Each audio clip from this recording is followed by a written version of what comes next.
Hello, everybody. My name is Gary Fowler, and it is great to be here one more time for GSD Presents Silicon Valley AI and Tech. And I'm your host, Gary Fowler. I'm a serial entrepreneur. I've done 17 companies. I've been involved in two unicorns. I was on the original management team at Click Software, which was sold to Salesforce for $1.35 billion, and also Eva.ai, an AI HR tech company that I co-founded with Dr. David Yang. I'm the CEO, president, and co-founder, as I said, of GSD, Get Shit Done Venture Studios. We go around the world looking for incredible companies, incredible teams, incredible technologies that can make this world a better place. So, and with that, I would like to introduce my incredible guest today, Sri Satyanarayana. Well, that's a mouthful. But he's a chip designer. He's a PhD. He is the CTO and co-founder of Kaaya17, an incredible company that he co-founded with his spouse. And we're going to talk today about how to make the world a better place through technology and how Kaaya17 is doing that in particular. His background is a PhD from Columbia Engineering School, Master of Science in Columbia, and then the incredible IIT, Indian Institute of Technology, and Madras for a Bachelor's of Technology. So with that, I'd like to introduce Sri. Hey, Sri, how are you? Hi, Gary. I'm doing good.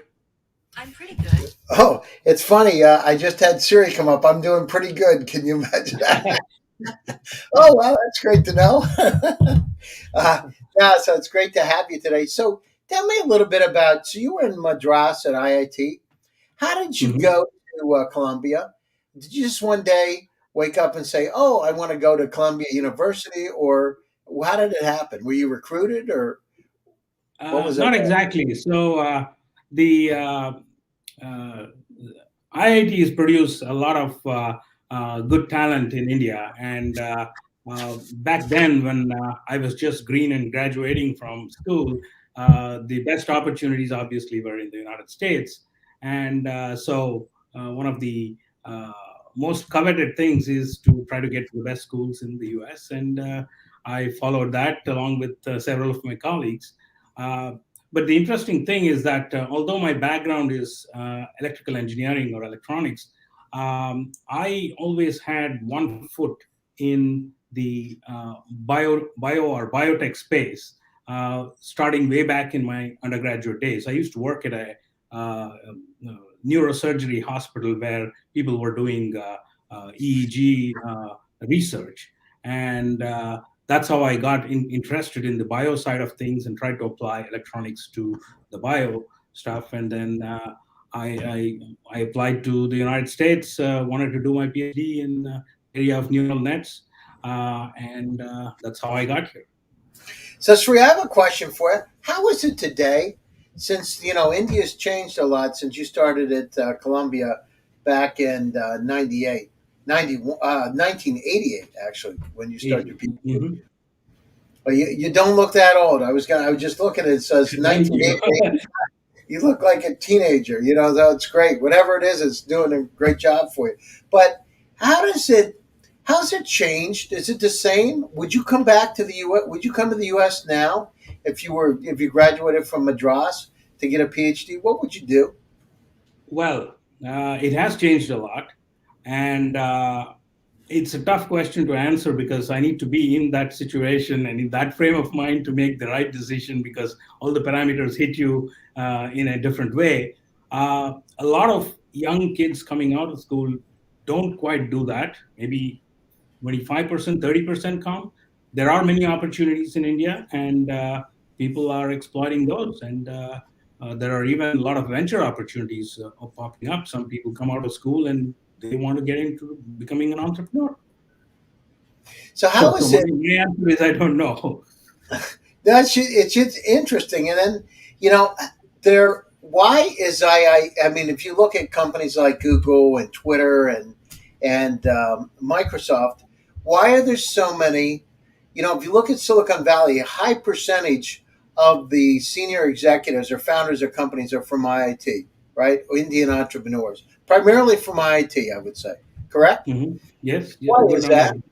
Why is that? Well, the IIT atmosphere or the sort of career path that people are able to avail of is a pretty selective and um, nurturing path. Well, it's selective in the sense that it picks people who are very um, competitive, intelligent, and the mechanism of choosing these students from a huge population of young budding students is very unique, and it picks the best, and a good number of them follow through into their careers, working at top companies. Now, how does it work? Because I understand that some countries and companies actually help form like some of the IIT, right? So one of it, Madras, may be different than one of the other. How does it work? How was it set up?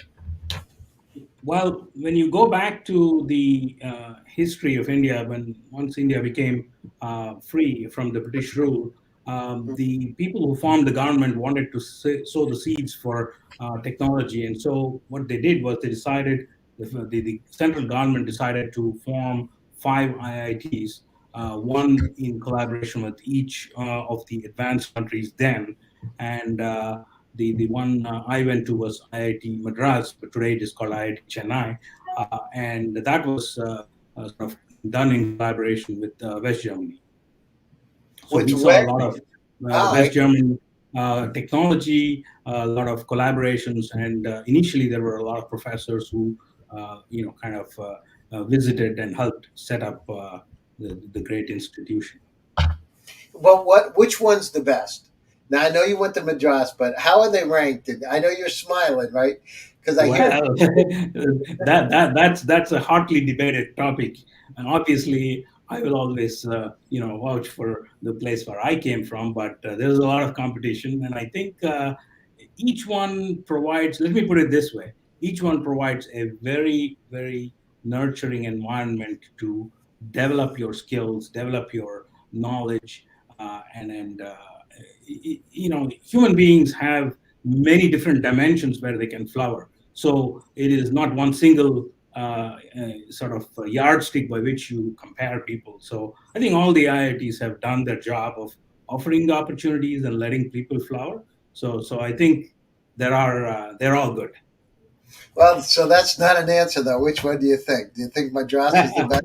Well, if you get down to technicals, there are people who measure how many entrepreneurs come out of each one, which is the latest one. There are some polls, and different things keep surfacing up and down at different times. I mean, if you ask me personally, I think IIT Madras is the best. And then what's number two? Which one's number two then? I think I've seen good people come from all of them. It's hard to. I have friends in many of the other schools. So, I don't want to get one of them worked up because I picked the other Oh, one. go ahead. It's, Let's it's, leave really it just, there. just Yeah, between the two of us here and about 20,000 other people. yeah. And and I understand that there's certain levels, like you can be at a different level. One of the people getting in could be, we have some mutual friends, could be at the highest level. What is the highest level coming in? What do they call those folks? Do they have like the 1% of the top people coming in to IIT? Do they have a special name for them, or how does it work? Are they coming in, or is it coming out of IIT where they're recognized? Um, Coming in is there is a entrance exam which is pretty tough, and it is sort of unified um, across all the IITs. Of course, right before they started with five IITs, and now it has increased to a larger number. But the system of selection is still based on an exam, um, and that exam is very competitive. Got it. Interesting. And then do you come out? Do you get like summa cum laude and magna cum laude? Do you get ranked in terms of your grades going through IIT, or how does that work? Yes, there is a equivalent of a valedictorian. It's called the President's Medal and the Governor's Medal. They have a couple of, uh, Does you it know. mean anything? So, Sri, if you meet somebody that you know has a president's medal, does it mean anything to you? when you talk to them or not? Is it, do you like treat? I know, like sometimes we have valedictorians of classes here. Do you treat them any differently, or is it you No, know no, we treat them all the same, and each one is going to flower in a different way, and uh, you know, so it doesn't mean much in the long run. interesting? Interesting. Yeah, no, it's just fascinating to me. I mean, because a high percentage of the founders of Silicon Valley companies are Indians or Indian Americans, right? I mean, a lot. So it's a Yeah. huge population. It's Mhm. incredible. So let's go down through. Let's talk about your own background. How did you go? So you went to Columbia, then you were an intern at Bell Communications Research, right? You did a summer internship there.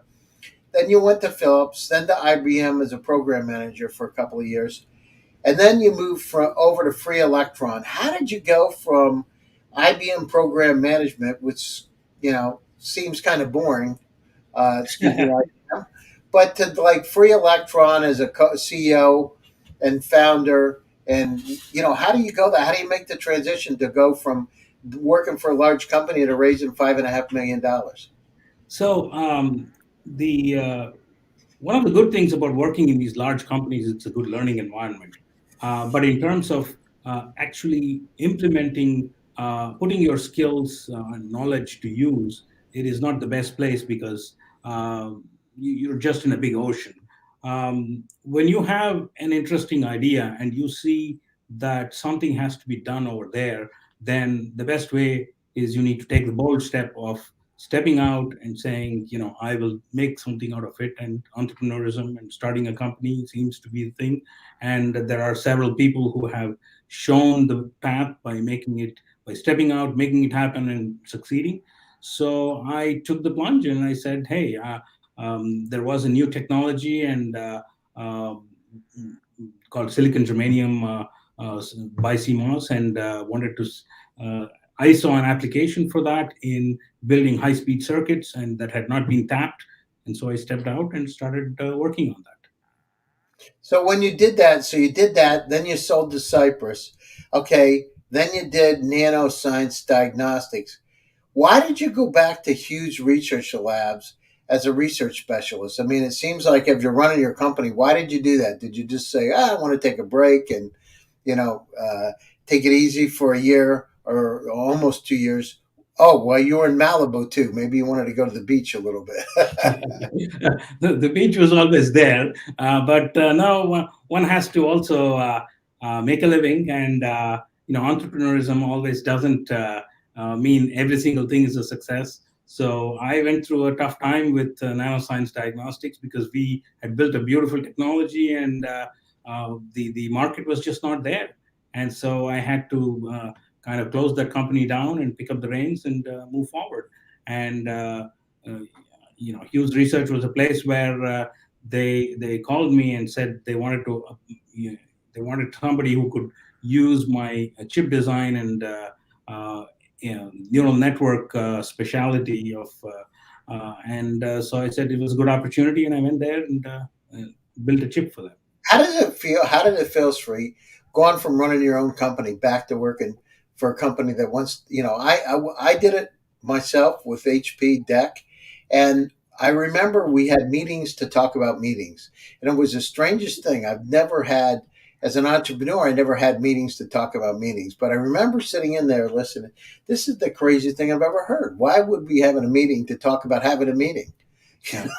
Yeah, that's true. So it is tough. It is tough from being a person who's been leading a large company, have the power to make decisions, and have a lot of money at your disposal to execute, to going to a sort of very pigeonholed type role is difficult.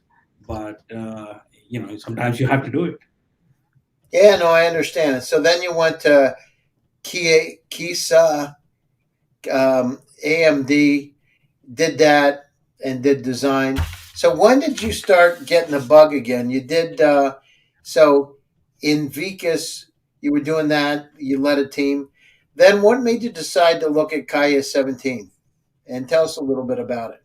Yeah. So the desire to innovate and do it as a startup has always been there in the core of my making. Um, but the thing is, the right timing has to be there and the right opportunity has to be there. So I made a transition. I started out my career in New York, then I moved to Austin, and then I moved to the Silicon Valley. And it took me a little bit of time to get to Silicon Valley and establish myself. And all through the while, um, uh, the need to do something unique with the combination of electronics and biology had always been there. The question is, when do you get the outlet for that, and when is the right time for it? I was fortunate that my wife is a biotechnologist or a molecular biologist, and my background is electronics, and we had this constant sort of background discussions about what can we do by putting these two skills together. And we and so after we moved to the Bay Area, we started talking about it, and we decided, this is the right thing to do, to get into diagnostics, because that's where the fusion of these two things come from.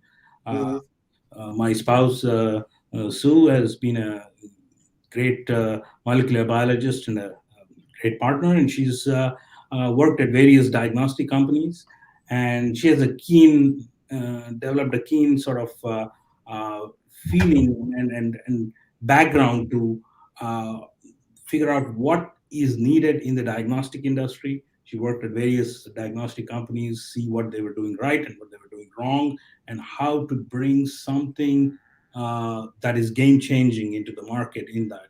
And of course, since we're married, we have a huge amount of bandwidth to discuss, and we were able to sort of come up with this unique startup that can do the fusion of both electronics and biotechnology or molecular biology to come up with a new Is it startup. hard working with your wife? Yes and no. You it is interesting. You do have a lot of bandwidth, but you also have to sort of know when to let go and when to put your foot down.